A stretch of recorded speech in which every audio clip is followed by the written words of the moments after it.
Makhumba amano omhlaba uvumelana naseshonela ngeningizimu nasenyakatho.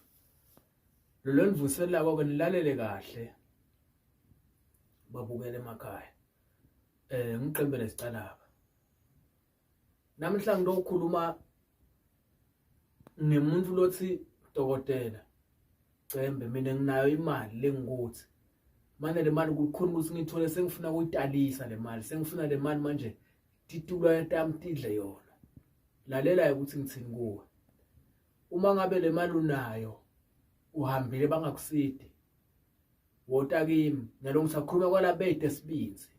Ndawuvela futhi nawukhuluma futhi kulaba labanesibinzi. Mawuthi wena utakimi ufuna mina ngikwendele into letakwakhela imali njalo njalo ikuvulele inhlanhla takho iphakamise isithunya sakho ikuvulele idara takho iphakamise idlodi ikwendele ukuthi ngabe bona amabhizinisi ahambe kahle kufake noma emsebenzini noma kuphi. Wota naleyo mali lothi unayo kimi ngikwendele nganathi indlu le ngidiphethe uthole injabulo uthole ukuphumelela inkinga tishabalale. Ngikhuluma ke manje ngebantu lengathi nibala kangwane noma base South Africa kodwa sibinzi bede udawetha naleyo mali kodwa uma uthi wena dokotela mina nginayo imali mhlambe lengasusa nje ngithi 5000 yetu ufuna into lesethwalo lesinemandla kunesithwalo lenginaso lesi sisebenzisa umquba sisebenzise noma nengadi yenkukhu bese lento siyayivusa seyiphila la kuwe ikwakhela imali ngendlela lesimanga ikuthathe iphakamise ikubeke ezingeni. Uma uthi wena mkhulu mina ngifuna into etawusebenza kodwa lengahle noma lengahlabi ekhaya ndakundelo le kodwa uma uthi wena mkhulu mina ngifuna into lefana nemaboys emadoda abafishane letawusebenza amadoda abafishane nginayo amadoda abafishane labonakalako nemadoda abafishane angabonakali akhona la ekhaya. So uma uthi ufuna into lenjalo ngikhuluma ngemuntu uthi na 10000 yetu ndakuniketa mina into utafike italise makwandami italise amabhizinisi italise imfuyo italise amabandla bazalwa italise impumelelo.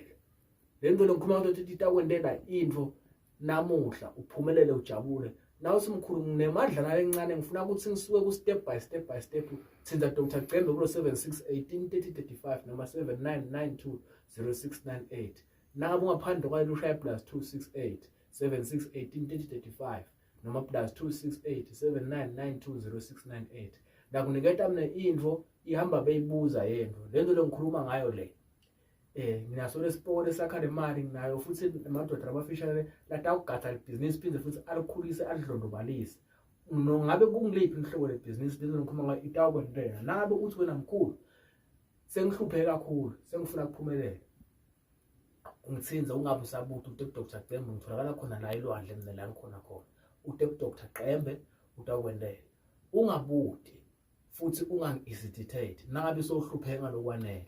Kodwa uma ngabe unawo lolwazi ukuthi ufuna kubuta ungangifonela ku number yami ubude noma ke uthi wena ufuna nje mkhulu ufuna kuhlola noma ke nelibhizinisi lami noma nginelibhola noma nginani akuhambi kahle noma ekhaya baqabeni ufuna udokotela yobethela sitawubethela nginalenye la ngidawuvela ngichaze ukuthi sitawubethela ngaloko kodwa kwamanje ngithini wona uthathe lento nayi nabe ufuna sekuthwala unkuniketa lesethwala lengikhuluma ngaso nabe ukuthi ufuna letaphakamisa letawuvusa inhlanhla ivuse imali ivule amabhizinisi into konke ikuphumelele sekufaka emsebenzini ikuniketa etikhundla utawutala kimi noma ke nabe unetinkinga ekhaya mhlawumbe umkakho uhambile sofuna ukumlanda noma indoda yakhe ihambile uyibona ukuthi endani itsandzana abantwana abancane noma mbe yatalisa noma umkakho ubona ukuthi endani itsandzana abantwana abancane uhambe uyakuhluphetha Dr Cembe akwendele lento lengikhuluma ngayo letinombolo ngikhuluma ngato ngito lengikhuluma ngato lababukela kodwa uma uthi wena mkhulu mina sengikhathele ngifuna into le matima letawungendela into ngiyibone ngamehlo noma ngifuna into lengilayifuye esitwaye nasifuye ebaleni Dr Cembe ngunikete.